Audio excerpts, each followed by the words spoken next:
నేరాలు కప్పిపుచ్చేందుకు, నేరస్తుల్ని దాచేందుకు జగన్ ప్యాలెస్లు స్థావరాలుగా మారుతున్నాయని ఎంపీ సానా సతీష్ ఆరోపించారు.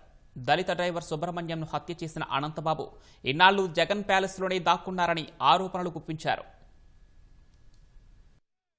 వైఎస్ఆర్సీపీ హత్యల్ని, దళితులకు వ్యతిరేకంగా పనిచేసే వాళ్ళని ప్రోత్సహించడం మనం చూస్తున్నాం. ఈ హత్యా రాజకీయాలు అన్నవి ఇతనికి ఆనవాయిగా ఎప్పటి నుంచో తాతల నుంచో వచ్చినట్టున్నాయి. అదేవిధంగా దస్తగిరిని హత్య చేయటం కూడా ప్రజలందరూ కూడా గమనిస్తున్నారు. అభివృద్ధి పదంలో నడుస్తున్న ఆంధ్రప్రదేశ్ రాష్ట్రాన్ని ఇతను అడ్డుకోవాలని చూస్తున్నాడు. పోలవరం ప్రాజెక్టు కానీ, అమరావతి నిర్మాణం కానీ, ఆల్సన్ మెటల్ కానీ రకరకాల పరిశ్రమలు ఆంధ్రప్రదేశ్కి వస్తున్నాయి. అతను గత వారం మాట్లాడిన విధానం కూడా మేము వచ్చిన తర్వాత ఇది మార్చలేమా, ఇటువంటి ఆలోచన విధానం పారిశ్రామికవేత్తలకు ఆందోళన కుదిరిచేసి ఆంధ్రప్రదేశ్ని వచ్చే అభివృద్ధిని అడ్డుకోవాలనే కార్యక్రమంతో ఈ విధమైన కార్యక్రమాలు చేస్తున్నారు. మీరు అభివృద్ధిని అడ్డుకుంటే ఈ 11 సీట్లు 1 సీటు అవటం ఖాయం.